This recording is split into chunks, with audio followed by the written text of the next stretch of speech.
Kakauwi nga lang ni tatay galing sa pamamasada. At eto nga, kakapasok niya pa nga lang sa pintuan. Diretso na nga agad siya kay mama para iabot nga ang kinita niya sa maghapon. Eto nga at naglalambing nga ako diyan kay mama. Dahil Mother's Day nga, gumawa nga ako ng letter para sa kanya. Kaya nga si tatay na kami daw ay maglomi. At sakto naman tumawag itong tita ko. Umuwi nga daw kami kila Daddy Lo at Mami La para dun nga kami mag-celebrate ng Mother's Day. Papunta na nga kami at napapansin ko nga, ito palang katawan ko dyan guys, parang umahabol na din nga sa katawan ng tatay ko. Diyos ko pa!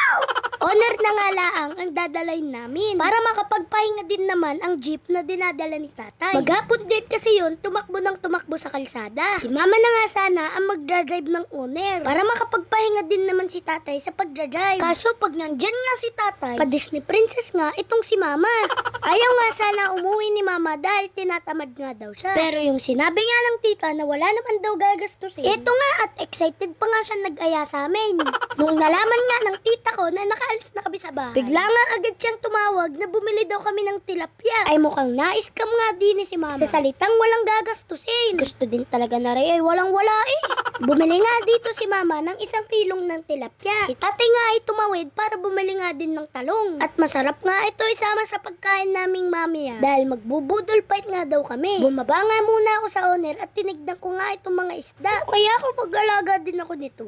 Nakabili na nga si mama ng tilapia. At habang hinihintay nga namin si tatay, eto nga at may bigla nga lumapit sa amin ni mama. At tinatanong nga ako kung ako daw yung vlogger. Eto nga daw at gusto magpa-picture nitong mga batang ito. Maraming salamat nga po pala sa inyo. Lagi ako tinatanong nila mama kung anong nararamdaman ko kapag may nakakakilala at nakakapag-picture sa akin. Di nga lang halata sa itsura ko dahil nahihiya ako. Pero sa totoo lang, kilig na kilig po talaga ako. Papunta na nga kami at guys, anong ganap sa inyo sa Mother's Day? Siguro naman kahit ngayong araw laang, hindi nyo naman pinagrap ang nanay nyo. Minsan deserve din talaga nila magkaroon ng break time. O kaya, ng me time. Dahil sa totoo laang, mula nung iluwal tayo sa mundong ito, ay madami na nga din ang nagbago sa buhay nila. Bukod nga sa physical nila at ang walang hanggang responsibilidad nila sa atin. Siyempre, mga tatay din naman natin. Alam nyo ba kung bakit tinatawag sila ng mga ilaw ng tahanan? Para sa akin, literal na ilaw ng tahanan si mama. Dahil mawala nga lang siya saglit sa piling ko, parang ang dilim-dilim nga ng paligid ko. Literal nga na nabubulag kami ni tatay sa dilim. Dahil hindi nga agad namin makita ang bagay nang hinahanap namin nang hindi siya tatanungin.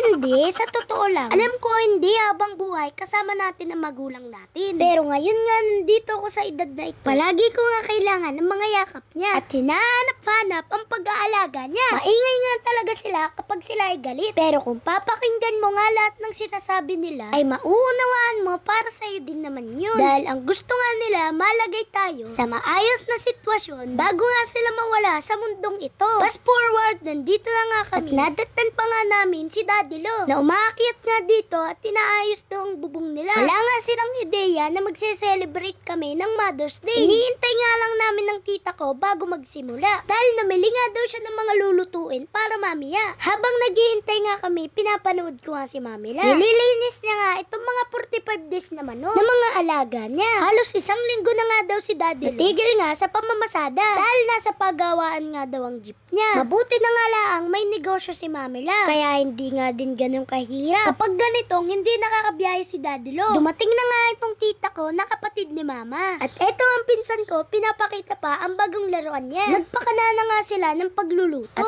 eto nga si Mama, pinakalaman na nga itong buttered seafood. Dahil si Daddy Lo nga na magluluto ay abala din sa baba ng pag-iihaw ng tilapia. Masasabi ko nga lang lakas laang ng loob ang baon ni Mama. Pero ang galing sa pagluluto ay wala. Saan nga kayo nakakita ng buttered seafood na dinuguan nga ang itsura? Ay, bala kayo dyan. Nagluto din pala ng sinigang na hipon. Dahil ito nga lang ang luto ng hipon na kaya ko ngang kainin. At dahil mga Ilocano nga din kami, hindi nga din mawawala itong bagoong. Makwento ko lang, alam niyo ba, itong bagoong na ito, ang unang ang pinakain sa akin ng baby nga ako. Para lumaki nga daw ako na hindi mapili sa pagkain. Ngayon ngang malaki na ako, wala na nga akong pinipili. Basta kakain ako kapag may pagkain. Ay anong nangyari ngayon? Di pagkalaki-laki ko.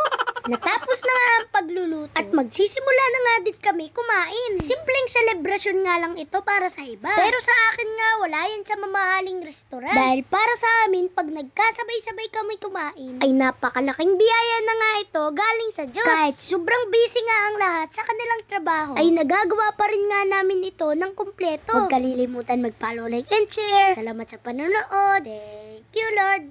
Yeah!